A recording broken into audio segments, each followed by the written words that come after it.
Hello, Ebenezer family. It's time for our weekly devotion and announcements. And I'm going to read from Mark chapter, where's that here now? I just lost it. Chapter 1, verses 35 through 39.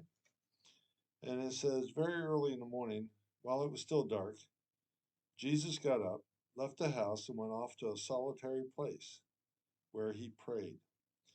Simon and his companions went to look for him. And when they found him, they exclaimed, everyone is looking for you. Jesus replied, let us go somewhere else, to the nearby villages, so I can preach there also. That is why I have come. So he traveled throughout Galilee, preaching in their synagogues and driving out demons. Just a few short verses there to ponder on this morning or today, or whenever you happen to look at this. Says very early in the morning, and we know that it was before the sun came up because it says it was still dark outside.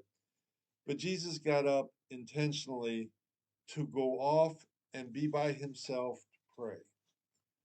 Are we willing to do that? Are we willing to find a solitary place to pray? And if you look at this, it's Jesus is really getting out of the busyness of life. If you read what goes on before that, it was busy. And the last part of that passage that I just read said that Jesus said, let us go on and so I can preach. He goes, that's what I'm here for right now. Busy.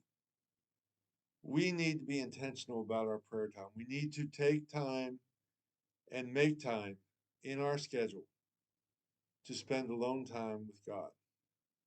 Um, you've probably heard me talk about this before because I'm very passionate about this, and quite often I fail because I get caught up in the busyness of life as well. But the rewards you get, the benefits you get, the blessings you get from making time are incredible. I encourage you to get up very early in the morning before, while it's still dark outside, and go off in a solitary place and pray. That solitary place could be anywhere, anywhere you can spend some alone time with God.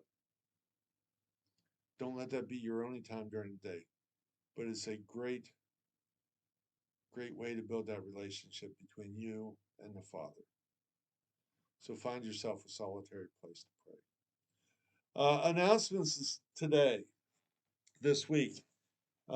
Before I forget it, because I don't have this wrote down, there has been many articles left in the kitchen over the last several months, and we'd like to get them back into the hands of the people they belong to.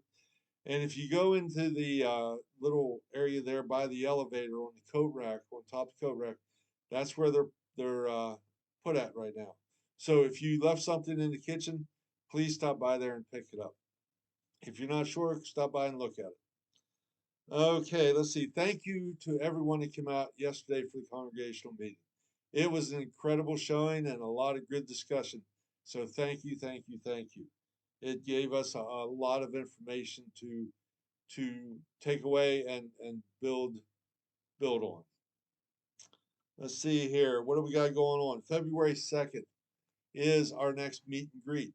At 9 o'clock, we'll have some light pastries and coffee and that kind of beverage out for you. It's a great time to come in and fellowship, talk, and meet some new people.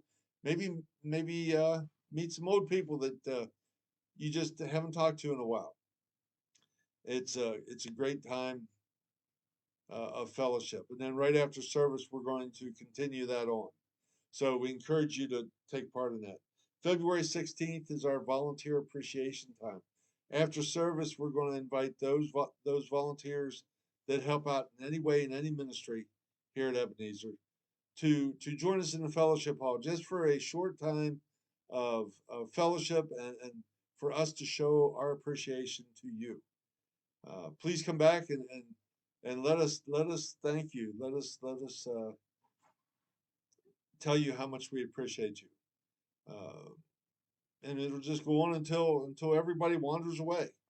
But whether you've helped one time during the year or on a regular weekly basis, it might be Bible school, it could be the nursery, property, the worship team, the board.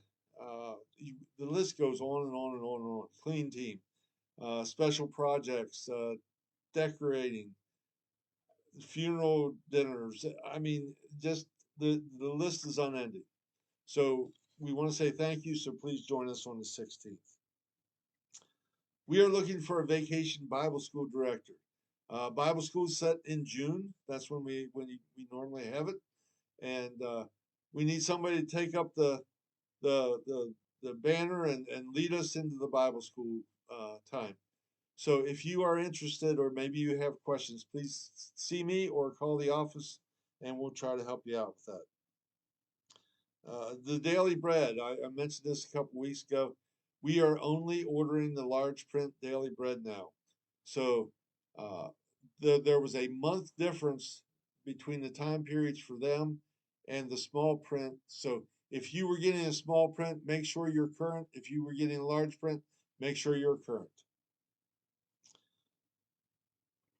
We're still running our bus route on Sunday morning. So if you would like a ride to church, please give the office a call before Friday at noon so we can let our bus driver know. And we'll pick you up and get you here, and then we can take you home as well. We're collecting shoes for the Tide Ministry. The Tide is a radio ministry that's done throughout the world. They put radios in villages, and then they are able to present the gospel in their tongue and in their language. It's a great ministry. We did this last year. We collected, I think, about 500 pairs of shoes. So if you have some shoes laying around and they're in decent shape, please bring them in. There's a box in the missions corner to drop them off in, and we'll see that they get to the Tide. We're going to collect them until February 23rd. We're also collecting gift cards for Ronald McDonald House till February 23rd. And we're collecting, there's papers like this over there in the missions corner, tells you what kind of gift cards we're collecting, and they will be used for the operations at the McDonald House and to bless families that may be staying there. Maybe they need gas or just a little help getting some things, and that's what they're going to be used for. The Ronald McDonald House is something that we go up twice a year. We have a team that goes up twice a year and provides a dinner for them, and we've established a connection and a relationship with them, and this is just another way we can help them out. It's an incredible facility, and I know several from the church have told me that they have used it. I have used it. Sharon and I have used it. So let's help them out. Let's see here. That's all the announcements I have for today. So with that said, I'm going to close out and just say, hey, have a great day.